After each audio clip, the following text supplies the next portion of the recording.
The live TV, सच सबसे आगे। नमस्कार, द लाइव टीवी आप देख रहे हैं, आपके साथ मैं हूं आदित्य कुमार। जब भी कोई खबर आती है कि इस पति ने अपनी पत्नी की हत्या कर दी है, इस प्रेमी ने अपनी प्रेमिका की हत्या कर दी, किस तरीके से की, अगर वो मुसलमान है तो उसका अलग तरीके से एंगल ढूंढा जाता है, लव जिहाद का उसे नाम दिया जाता है, फलाना ढिमकाना किया जाता है। लेकिन जब कोई हिंदू की ऐसी खबर आती है कि हिंदू पुजारी ने ऐसा कर दिया, पुजारी मैं इसलिए कह रहा हूं, जो मैं खबर आपको बताने जा रहा हूं वो पुजारी से रिलेटेड ही है। कोई पुजारी अपनी पत्नी के साथ या अपनी प्रेमिका के साथ इस तरीके की हरकत करे, उसकी जान ले ले, तो वो उस खबर की चर्चा नहीं होती है, उसी कोई हेडलाइंस नहीं बनती है, उस पर डिबेट नहीं होती है। लेकिन अगर किसी मुसलमान शख्स ने ऐसा कर दिया होता है तो पूरे मुसलमान कौम को ही जिम्मेदार ठहरा दिया जाता है, पूरे मुसलमान कौम के बारे में ही टिप्पणियां कर दी जाती हैं। लेकिन पुजारी ने सब किया तो उसकी कहीं चर्चा नहीं हो रही। अब चलिए खबर सीधे आपको बताते हैं। हिंदुस्तान में खबर है, हिंदुस्तान ने बाकायदे खबर लिखी है कि शादीशुदा पुजारी ने गर्लफ्रेंड को दी दर्दनाक मौत, इस गलती ने पहुंचाया जेल। एक गलती कर दी उसने, इस वजह से वो जेल पहुंच गया। और पुजारी है और शादीशुदा भी है, जबकि हिंदू धर्म में कहा जाता है कि एक पत्नी ही आप रख सकते हैं, दूसरी पत्नी आप नहीं रख सकते हैं। और जब मतलब शादी होती है तो जब 7 वचन होते हैं, उस 7 वचन में एक वचन ये भी होता है कि पराई स्त्री को नहीं देखना है, पराई स्त्री से कोई संबंध नहीं रखना। तो ये खुद पुजारी हैं, इनको खुद ही शास्त्रों का ज्ञान होगा और वैवाहिक संस्कार में जो जो संस्कार होते हैं उन संस्कारों का भी ज्ञान होगा। तो ये संस्कार विहीन पुरुष ने इस तरीके से कुसंस्कारी वाला काम किया है। इसने सारे संस्कारों को ताक पर रखते हुए पहले तो अवैध संबंध बनाए। किससे बनाए? वो अपनी गर्लफ्रेंड ने बना ली और बाद में उस गर्लफ्रेंड की हत्या भी कर दी, दूसरा पाप कर दिया। मतलब एक पाप तो किया कि शादीशुदा होने के बावजूद भी दूसरी औरत से, दूसरी लड़की से संबंध बनाया, पहला पाप तो ये, और दूसरा महापाप ये कर दिया कि उसकी हत्या भी कर दी। अब ये मामला हैदराबाद का है। हैदराबाद में एक मंदिर 36 वर्षीय शादीशुदा पुजारी ने अपनी प्रेमिका की निर्मम हत्या कर दी, निर्मम हत्या की है। फिर शव को ठिकाने लगाने के बाद खुद ही महिला की गुमशुदगी पुलिस में दर्ज की, महिला को अपनी भतीजी बताया। आप समझिए, जब एक गुमशुदगी की रिपोर्ट दर्ज कराने गया, पहले तो उसको जो है मारा और मारने के बाद उसकी लाश को ठिकाने लगा दिया। फिर पुलिस में जाता है और कहता है मेरी भतीजी है, उसकी गुमशुदगी की रिपोर्ट दर्ज कराता है ताकि उसके ऊपर कोई शक ना कर सके। इस मसले को अपने फेवर में लाने के लिए पुजारी जी करते हैं। लेकिन कहते नहीं, कातिल कितना भी शातिर हो वो कहीं ना कहीं कोई ना कोई सुराग ज़रूर छोड़ जाता है। और जब छानबीन शुरू होती है तो छानबीन में वो बात निकलकर सामने आ जाती है। और जब छानबीन हुई तो पुजारी जी का सारा भेद खुलकर सबके सामने आ गया। हैदराबाद में एक मंदिर के 36 वर्षीय शादीशुदा पुजारी ने अपनी प्रेमिका की निर्मम हत्या कर दी। फिर शव को मंदिर के पास ही ठिकाने लगाने के बाद महिला की गुमशुदगी की रिपोर्ट दर्ज करा दी। महिला को अपनी भतीजी बताया। जब मामले में पुलिस ने जांच शुरू की तो मामला खुल गया। अब पूछताछ में आरोपी ने अपना गुनाह भी कबूल कर लिया है। जब जांच पड़ताल हुई और पुजारी जी को लगा कि अब बचने के कोई रास्ते नहीं है, हम जितना भागने की कोशिश करेंगे मामला उतना उलझता जाएगा, तो फिर अपना गुनाह भी कबूल कर लिया।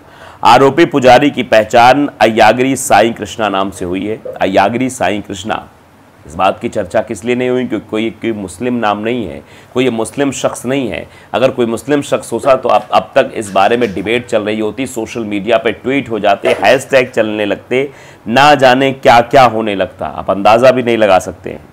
पुलिस से मिली जानकारी के मुताबिक वो विवाहित है और उसके 2 बच्चे भी हैं।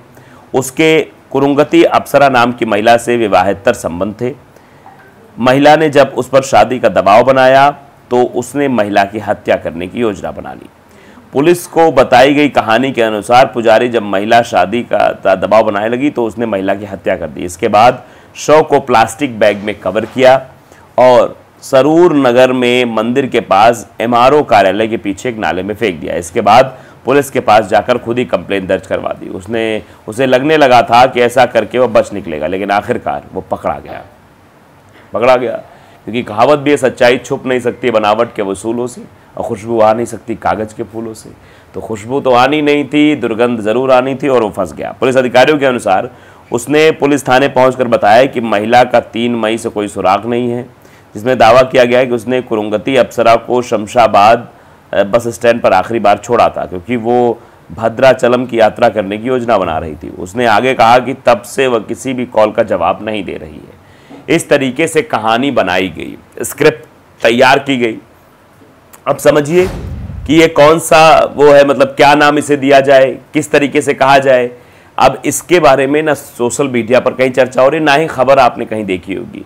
वो तो द लाइव टीवी है जो आप तक सच खबरें पहुंचाता है, खोजबीन करता है, चीज़ों को आपके समक्ष रखता है कि आप ज़रा देखिए कि देश में हो क्या रहा है।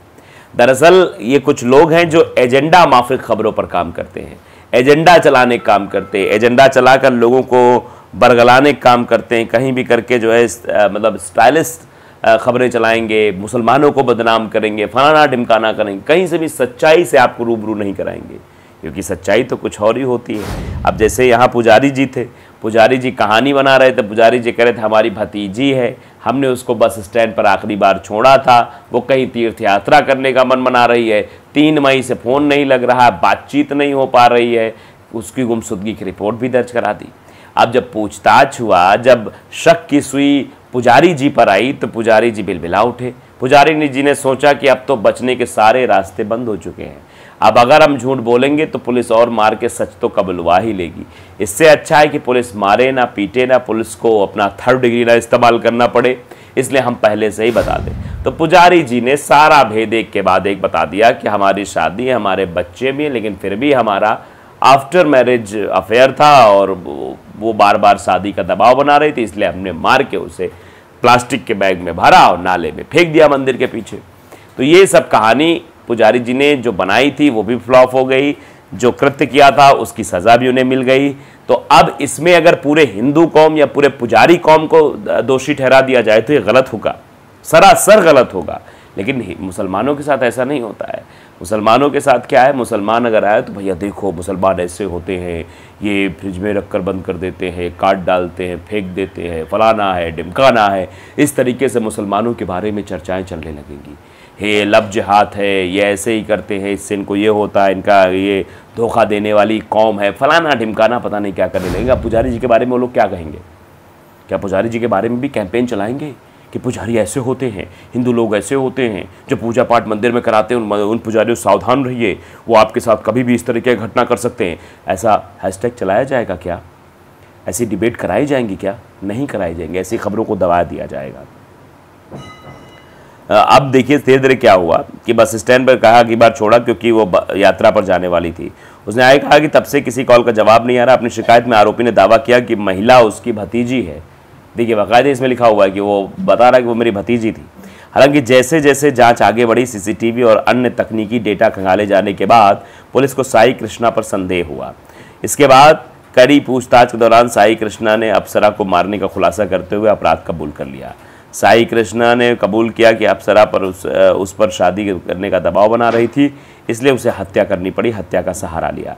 पुलिस के मुताबिक आरोपी ने शमशाबाद में अप्सरा की हत्या कर दी थी, फिर उसके शव को सरूर नगर ले जाने से पहले प्लास्टिक के कवर में पैक करके फेंक दिया। साई कृष्णा के खिलाफ मामला दर्ज कर लिया गया और मामले की आगे जांच भी चल रही है।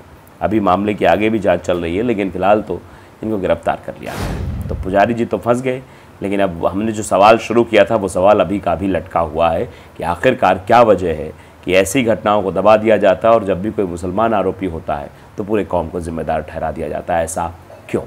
द लाइव टीवी को अगर आपने सब्सक्राइब नहीं किया, सब्सक्राइब जरूर करिए, बेल आइकन दबाइए ताकि सच खबर आप तक पहुंचती रहे। नमस्कार। द लाइव टीवी, सच सबसे आगे।